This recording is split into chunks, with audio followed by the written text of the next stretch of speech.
La déshydratation est un état pathologique qui se définit par une perte excessive de la teneur en eau de l'organisme. Elle est donc un déficit du volume liquidien par déséquilibre du bilan hydrosodé. Le liquide de l'organisme est réparti entre deux principaux compartiments. Nous avons le compartiment intracellulaire qui renferme l'ensemble de l'eau libre contenue dans toutes les cellules de l'organisme. Le compartiment extracellulaire contenant les plasmas, la lymphe, les liquides interstitiels et les liquides transcellulaires.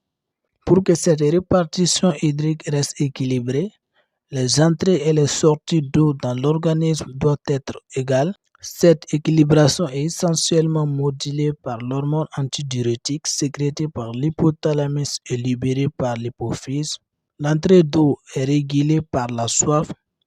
Les sorties d'eau régulées essentiellement au niveau du rein par élimination urinaire, par respiration pulmonaire, au niveau cutané par hypersidation, au niveau digestif par élimination intestinale.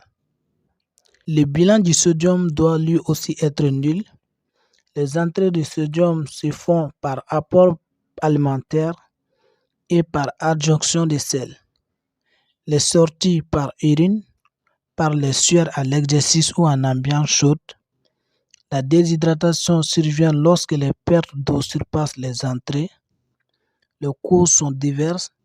Nous avons les apports hydriques insuffisants, les hémorragies, les brûlures graves, les vomissements et les diarrhées prolongées, l'abus des diurétiques. On distingue trois principaux types de déshydratation: la déshydratation intracellulaire, la déshydratation extracellulaire et la déshydratation globale. Physiologiquement, il y a égalité d'osmolarité entre les secteurs intra- et extracellulaires. Quand la natrémie et l'osmolarité plasmatique baissent, de l'eau libre passe en extracellulaire pour établir l'égalité osmotique entre les deux secteurs. Quand la natrémie et l'osmolarité s'élèvent, le phénomène inverse se produit. L'eau intracellulaire chute vers le milieu extracellulaire pour équilibrer l'osmolarité entre les deux secteurs. La conséquence est la déshydratation des cellules. La déshydratation intracellulaire est toujours due à un déficit d'eau libre, rarement au bilan du sodium. Cliniquement, cette déshydratation se présente par une soif impérieuse due à l'hypernatrémie, la perte de poids, la sécheresse des muqueuses, la fièvre non liée à une infection. Sans apport hydrique atteint, la personne déshydratée peut présenter les signes neurologiques comme la torpeur, l'agitation, le délire, le coma.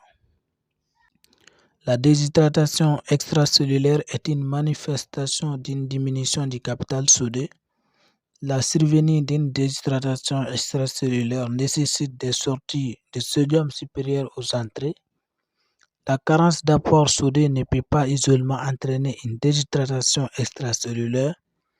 La survenue d'une déshydratation extracellulaire est toujours secondaire à un excès de perte de sodium rénal ou extra-rénal. Cliniquement, la déshydratation extracellulaire se présente par la persistance des plis cutaneux, l'hypotension orthostatique, la tachycardie, la perte de poids. Les formes graves donnent un véritable tableau de choc hypovolémique. Biologiquement, nous aurons une hémoconcentration caractérisée par un taux d'hématocrite élevé, un taux d'hémoglobine élevé, une augmentation de la protoidémie, une insuffisance rénale fonctionnelle caractérisée par une azotémie élevée, par l'augmentation de la créatinémie. L'ionogramme urinaire permet de distinguer les pertes extra-rénales des pertes urinaires. Une natriurie inférieure à 20 micromoles par litre oriente vers une perte extra-rénale. Une natriurie supérieure à 20 micromoles par litre oriente vers une perte sodée urinaire.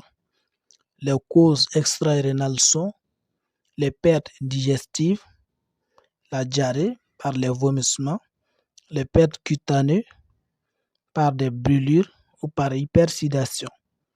Les causes rénales sont les maladies rénales intrinsèques comme les néphropathies, l'insuffisance rénale chronique, l'utilisation abusive des diurétiques. La déshydratation globale associe la déshydratation intracellulaire et la déshydratation extracellulaire. Elle est due à des pertes sodiques et hydriques anormales avec perte d'eau relativement plus importante que la perte de sodium. Cliniquement, elle associe les signes de déshydratation intracellulaire et de déshydratation extracellulaire.